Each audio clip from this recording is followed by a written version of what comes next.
So here I am, an 18-year-old kid, you know, going on the air on a national network out of nowhere. It's just it doesn't even. It's like it felt natural. It felt so natural though. It just felt like this is something I need to do.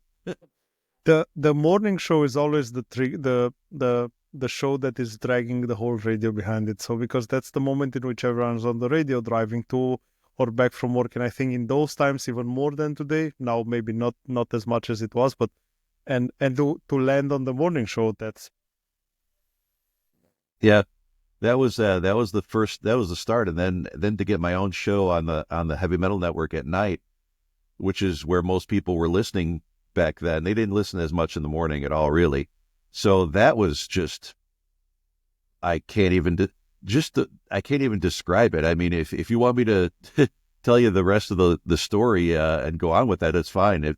Unless you have more questions. Man, I please tell me the story, because the thing that I want to stick on is the Ozzy Osbourne interview, because Yes. I think that's again you said that, as far as I remember, the interview was in the 80s, right? Yeah, So 1988. Yeah.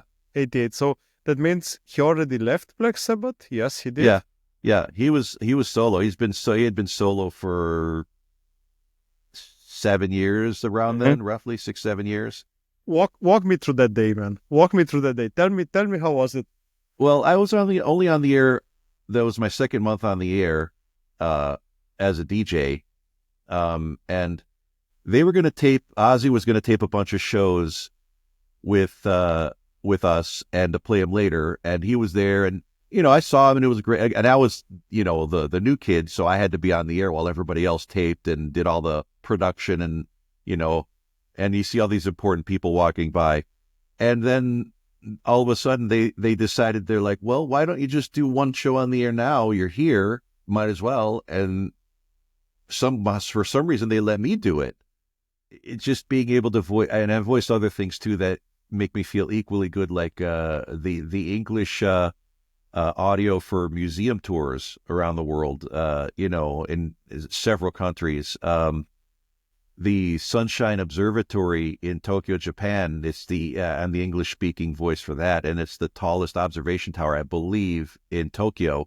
So it's just cool stuff like that. It's so interesting and fascinating to do that. I mean, not only is it fun to do, but it was fascinating to read all these historical elements from so many places. I mean, not to mention that as a voice actor on the other side of that, it's also really tough if you're not a native speaker to get so many different types of, if you're doing, I did a museum for Estonia, and, I'm not Estonian, so getting those words was really tough.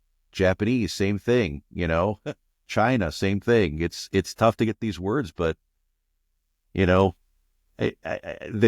proudest I was, out of all of the Japanese observatory, all that script, which was a huge amounts of scripts, I got one word wrong out of all that, which is, I'm really proud of that because I'm not Japanese. It's 25% technical and 75% confidence in finding your inner voice. The outer voice I can work with pretty easily. The inner voice, that's the challenge. And to get someone confident is probably the biggest hurdle I'll have in getting somebody to that next level. And that I've been doing for quite a while now, for the last couple of years. And I'm going to have my own podcast coming out very soon, where I'll be having guests, and I'll also be talking about just confidence in general. And you'll find me on motivatingradio.com, which is where I'm going to be for my podcast upcoming. I had an initial interview, which is going to air very soon, about welcoming me to Motivating Radio. So that'll be coming soon. So yeah, those are my plans other than voice acting. I almost get as much satisfaction out of seeing that person get to that next level as I do voice acting and getting somebody a great voiceover. I mean, just to see the look in people's eyes talking to them on the video after they've gotten their demo reel back, and they're just light up and they're so excited. And then after that, then they get work right away. It's just, my job is done. I mean, I can't get any better. It can't get any better than that for these people, for me. So it's great. How much of the public speaking do you think it's confidence, and how much is the actual techniques of public speaking?